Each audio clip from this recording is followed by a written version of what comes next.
The Grand Tour. Jack, Will, Julian, Charlotte, and I went down a big hallway to some wide stairs. No one said a word as we walked up to the third floor. When we got to the top of the stairs, we went down a little hallway full of lots of doors. Julian opened the door marked 301. "This is our homeroom," he said, standing in front of the half-open door. "We have Mrs. Petosa. They say she's okay, at least for homeroom. I heard she's really strict if you get her for math, though." "That's not true," said Charlotte. "My sister had her last year and said she's totally nice." "Not what I heard," answered Julian, "but whatever." He closed the door and continued walking down the hallway. "This is the science lab," he said when he got to the next door.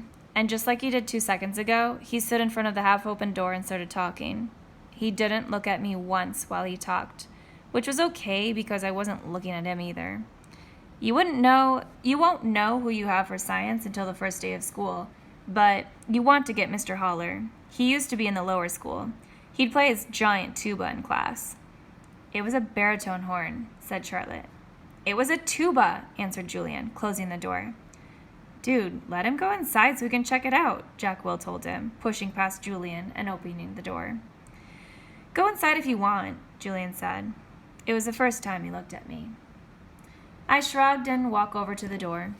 Julian moved out of the way quickly, like he was afraid I might accidentally touch him as I passed him. "Nothing much to see," Julian said, walking in after me. He started pointing to a bunch of stuff around the room. "That's the incubator. That big black thing is a chalkboard. These are the desks. These are the chairs. Those are the Bunsen burners. This is a gross science poster. This is chalk. This is the eraser." "I'm sure he knows what the eraser is," Charlotte said, sounding a little like Via. "How would I know what he knows?" Julian answered. "Mr. Tushman said he's never been to a school before." "You know what an eraser is, right?" Charlotte asked me. I admit I was feeling so nervous that I didn't know what to say or do except look at the floor. "Hey, can you talk?" asked Jack Will. "Yeah," I nodded. I still really hadn't looked at any of them yet, not directly. "You know what an eraser is, right?" asked Jack Will. "Of course," I mumbled. "I told you there was nothing to see in here," said Julian, shrugging. "I have a question," I said, trying to keep my voice steady. What exactly is homeroom? Is that like a subject?" "No, that's just your group," explained Charlotte, ignoring Julian's smirk. "It's like where you go when you get to school in the morning and your homeroom teacher takes attendance and stuff like that. In a way, it's your main class, even though it's not really a class. I mean, it's a class, but I think he gets it, Charlotte," said Jack Will. "Do you get it?" Charlotte asked me. "Yeah," I nodded at her. "Okay, let's get out of here," said Jack Will, walking away. "Wait, Jack, we're supposed to be answering questions," said Charlotte. Jack Will rolled his eyes a little as he turned around. "Do you have any more questions?" he asked. No," I answered. "Oh, well, actually, yes. Is your name Jack or Jack Will?" "Jack is my first name. Will is my last name." "Oh, because Mr. Tushman introduced you as Jack Will, so I thought..." "Ha, you thought my name was Jack Will," laughed Julian. "Yeah, some people call me by my first and last name," Jack said, shrugging. "I don't know why. Anyway, can we go now?" "Let's go to the performance space next," said Charlotte, leading the way out of the science room. "It's very cool. You'll like it, August." The performance space. Charlotte basically didn't stop talking as we headed down the path to the second floor. She was describing the play they had put on last year, which was Oliver. She played Oliver even though she's a girl. And she said this, she pushed open the double doors to a huge auditorium. At the other end of the room was a stage. Charlotte started skipping towards the stage. Julian ran after her and then turned around halfway down the aisle. "Come on," he said loudly, waving for me to follow him, which I did. "There were like hundreds of people in the audience that night," said Charlotte, and it took me a second to realize she was still talking about Oliver. I was so nervous. I had so many lines, and I had all these songs to sing. It was so hard. Although she was talking to me, she really didn't look at me much. On opening night, my parents were all the way in the back of the auditorium, like where Jack is right now, but when the lights are off, you can't really see that far back. So I was like, where are my parents? Where are my parents? And then Mr. Resnick, our theater arts teacher last year, he said, Charlotte, stop being such a diva. And I was like, okay. And then I spotted my parents and I was totally fine. I didn't forget a single line. While she was talking, I noticed Julian staring at me out of the corner of his eye. This is something I see people do a lot with me. They think I don't know they're staring, but I can tell by the way their heads are tilted. I turned around to see where Jack had gone to. He stayed in the back of the auditorium, like he was bored. We put on a play every year, said Charlotte. I don't think he's going to want to be in the school play, Charlotte, Julian said sarcastically. You can be in the play without actually being in the play, Charlotte answered, looking at me. You can do the lighting. You can paint the backdrops. Oh yeah, whoopee, said Julian, twirling his finger in the air. But you don't have to take theater arts elective if you don't want to, Charlotte said, shrugging. There's dance or chorus or band. There's leadership. Only dorks take leadership, Julian interrupted. Julian, you're being so obnoxious, said Charlotte, which made Julian laugh. I'm taking the science elective, I said. Cool, said Charlotte. Julian looked directly at me. The science elective is supposedly the hardest elective of all, he said. No offense, but if you've never ever been in school before, why do you think you're suddenly going to be smart enough to take the science elective? I mean, have you ever even studied science before? Like real science, not like the kind you do in kits? Yeah, I nodded. He was homeschooled, Julian, said Charlotte. So teachers came to his house? Asked Julian, looking puzzled. No, his mother taught him, answered Charlotte. Is she a teacher? Julian said. Is your mother a teacher? Charlotte asked me. No, I said. So she's not a real teacher, said Julian, as if this proved his point. That's what I mean. How can someone who's not a real teacher actually teach science? I'm sure you'll do fine, said Charlotte, looking at me. Let's go to the library now, Jack called out, sounding really bored. Why is your hair so long? Julian said to me. He sounded like he was annoyed. I don't know. I didn't know what to say, so I just shrugged. Can I ask you a question? He said. I shrugged again. Didn't he just ask me a question? What's the deal with your face? I mean, were you in a fire or something? Julian, that's so rude, said Charlotte. I'm not being rude, said Julian. I'm just asking a question. Mr. Tushman said we could ask questions if we wanted to. Not rude questions like that, said Charlotte. Besides, he was born like that. That's what Mr. Tushman said. You just weren't listening. I was so listening, said Julian. I just thought maybe he was in a fire too.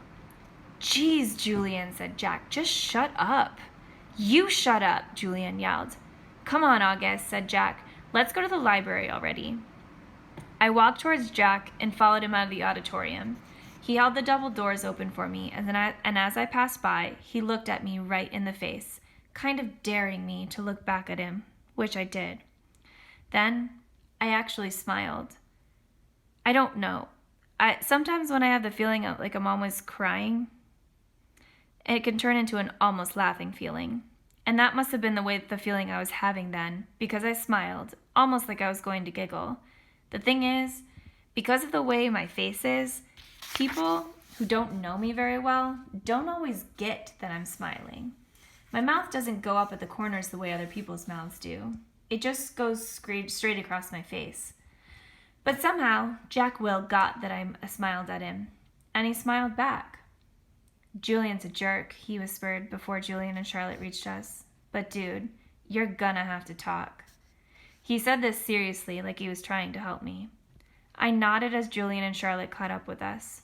We were all quiet for a second, all of us just kind of nodding, looking at the floor. Then I looked up at Julian. The words supposedly, by the way, I said. What are you talking about? You said supposedly before, I said. I did not. Yeah, you did, Charlotte nodded. You said the science elective is supposedly real hard. I heard you. I absolutely did not, he insisted. Whatever, said Jack. Let's just go. Yeah, let's just go, agreed Charlotte, following Jack down the stairs to the next floor. I started to follow her, but Julian cut right in front of me, which actually made me kind of stumble backward. Oops, sorry about that, said Julian.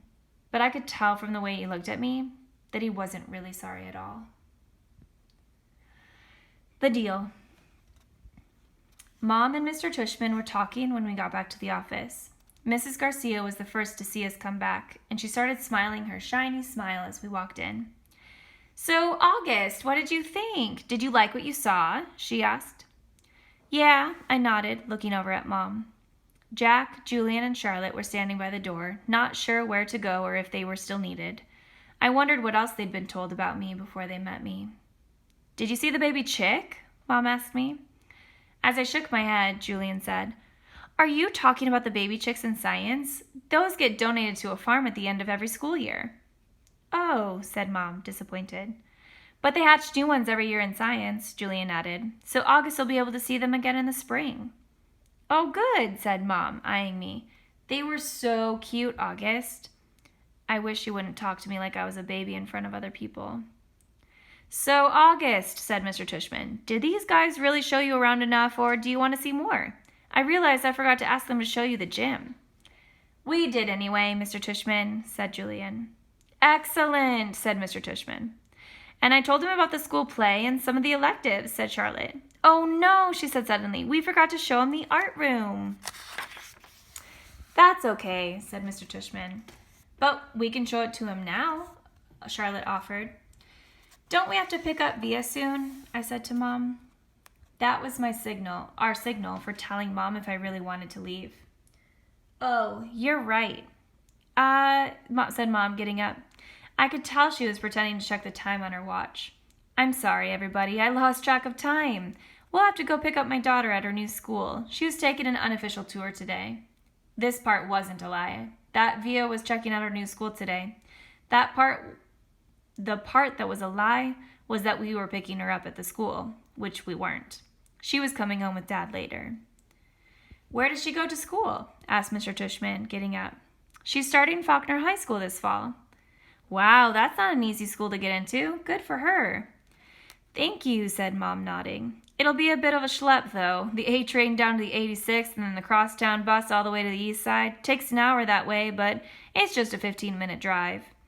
It'll be worth it. I know a couple of kids who got into Faulkner and love it, said Mr. Tushman. We should really go, Mom, I said, tucking at her pocketbook. We said goodbye kind of quickly after that. I think Mr. Tushman was a little surprised we were leaving so suddenly, and then I wondered if he would blame Jack or Charlotte, even though it was really only Julian who made me feel kind of bad. Everyone was really nice, I made sure to tell Mr. Tushman before we left. I look forward to having you as a student, said Mr. Tushman, patting my back. Bye, I said to Jack, Charlotte, and Julian, but I didn't look at them, or look up at all, until I left the building.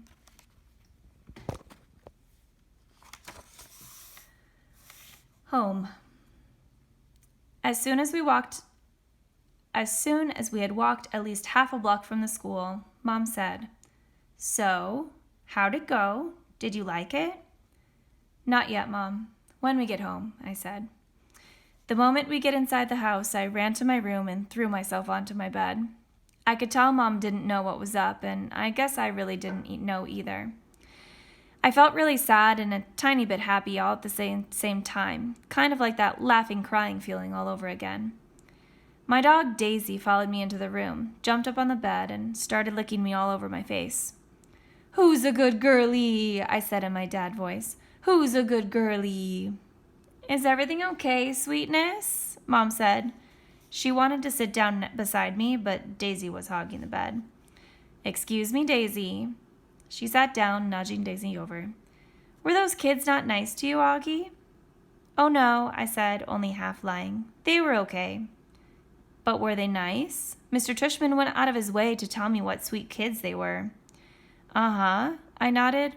But I kept looking at Daisy, kissing her on the nose and rubbing her ear until her little back leg did that flea scratch shake. That boy Julian seemed especially nice, Mom said. Oh, no, he was the least nice. I liked Jack, though. He was nice. I thought his name was Jack Will, but it's just Jack. Wait, maybe I'm getting them confused. Which one was the one with the dark hair that was brushed forward? Julian. And he wasn't nice? No, not nice. Oh. She thought about this for a second. Okay, so is he the kind of kid who's one way in front of grown-ups and another way in front of kids? Yeah, I guess. I hate those, she answered, nodding. He was like, so August, what's the deal with your face? I said, looking at Daisy the whole time. Were you in a fire or something? Mom didn't say anything. When I looked up at her, I could tell she was completely shocked. He didn't say it in a mean way, I said quickly. He was just asking. Mom nodded. But I really liked Jack, I said. He was like, shut up, Julian. And Charlotte was like, you're so rude, Julian. Mom nodded again. She pressed her fingers on her forehead like she was pushing against a headache.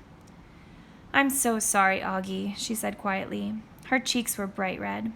No, it's okay, Mom, really. You don't have to go to school if you don't want, sweetie. I want to, I said. Augie, really, Mom, I want to. And I wasn't lying. First day jitters. Okay, so I admit that the first day of school I was so nervous that the butterflies in my stomach were more like pigeons flying around my insides. Mom and Dad were probably a little nervous too, but they acted all excited for me, taking pictures of me and Via before we left the house since it was Via's first day of school too. Up until a few days before, we still weren't sure I would be going to school at all.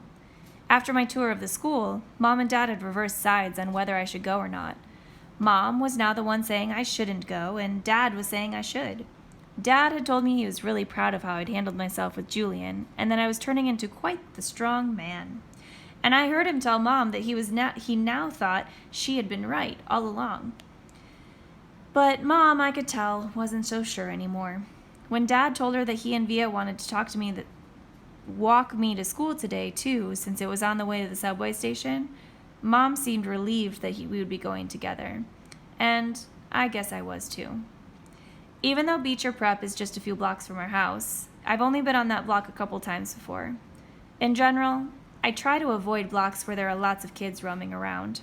On our block, everyone knows me, and I know everybody.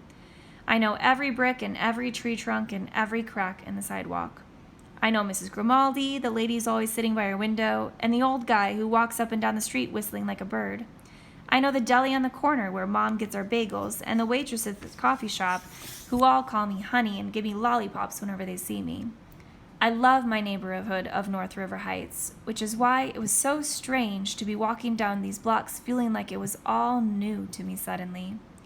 Amesfort Avenue, a street I've been down a million times, looked totally different for some reason. Full of people I never saw before, waiting for buses, pushing strollers. We crossed Amesfort and turned up Heights Place. Via walked next to me like she usually does, and Mom and Dad were behind us. As soon as we turned the corner, we saw all the kids in front of the school, hundreds of them talking to each other in little groups, laughing or standing with their parents who were talking to the other parents. I kept my head way down. Everybody's just as nervous as you are, said Via in my ear. Just remember that this is everyone's first day of school, okay? Mr. Tushman was greeting students and parents in front of the school entrance. I have to admit, so far, nothing bad had happened. I didn't catch anyone staring or even noticing me. Only once did I look up to see some girls looking my way and whispering with their hands cupped over their mouths, but they looked away when they saw me notice them. We reached the front entrance. Okay, so this is it, big boy, said Dad, putting his hands on the top of my shoulders. Have a great first day. I love you, said Via, giving me a big kiss and a hug. You too, I said. I love you, Augie, said Dad, hugging me. Bye. Then Mom hugged me, but I could tell she was about to cry, which would have totally embarrassed me, so I just gave her a fast, hard hug, turned, and disappeared into the school. Locks. I went straight to room 301 on the third floor. Now I was glad I'd gone on that little tour, because I knew exactly where to go and didn't have to look up once. I noticed that some kids were definitely staring at me now. I did my thing of pretending not to notice. I went inside the classroom and the teacher was writing on the chalkboard while all the kids started sitting at different desks. The desks were in a half circle facing the chalkboard, so I chose the desk in the middle toward the back, which I thought would make it harder for anyone to stare at me. I still kept my head way down, just looking up enough from under my bangs to see everyone's feet. As the desk started to fill up, I did notice that no one sat down next to me. A couple of times, someone was about to sit next to me, then changed his or her mind at the last minute and sat somewhere else. "Hey, August." It was Charlotte, giving me her little wave as she sat down at a desk in the front of the class. Why anyone would ever choose to sit way up in front of the class, I don't know. "Hey," I said, nodding hello. Then I noticed Julian was sitting a few seats away from her, talking to some other kids. I know he saw me, but he didn't say hello. Suddenly, someone was sitting down next to me. It was Jack Will. Jack. "What's up?" he said, nodding at me. "Hey, Jack," I answered, waving my hand, which I immediately wished I hadn't done because it felt kind of uncool. "Okay, kids, okay, everybody, settle down," said the teacher, now facing us. "Okay, kids, everybody, settle down," said the teacher, now facing us. She had written her name, Mrs. Petosa, on the chalkboard. "Everyone find a seat. Please, come in," she said to a couple of girls who had just walked in the room. "There's a seat there, right there." She hadn't noticed me yet.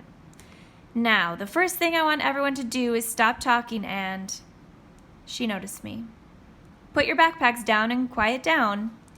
She had only hesitated for a millionth of a second, but I could tell the moment she saw me. Like I said, I'm used to it by now. "I'm going to take attendance and do the seating chart," she continued, sitting on the edge of her desk.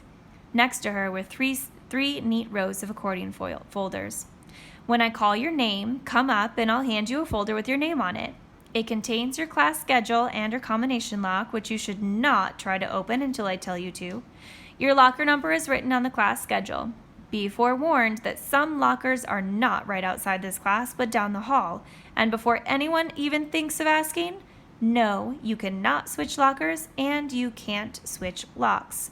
Then, if there's time at the end of this period, we're all going to get to know each other a little bit better. Okay? Okay." She picked up the clipboard on her desk and started reading the names out loud. "Okay, so Julian Albans," she said, looking up. Julian raised his hand and said "here" at the same time. "Hi, Julian," she said, making a note on her seating chart. She picked up the very first folder and held it out toward him. "Come pick it up," she said, kind of no nonsense. He got up and took it from her. "Jimena Chin." She handed a folder to each kid as she read off their names. As she went down the list, I noticed that the seat next to me was the only one still empty, even though there were two kids sitting at one desk just a few seats away. When she called the name of one of them, a big kid named Henry Joplin, who already looked like a teenager, she said, "Henry, there's an empty desk right over there. Why don't you take a seat, okay?" She handed him his folder and pointed to the desk next to mine. Although I didn't look at him directly, I could tell Henry didn't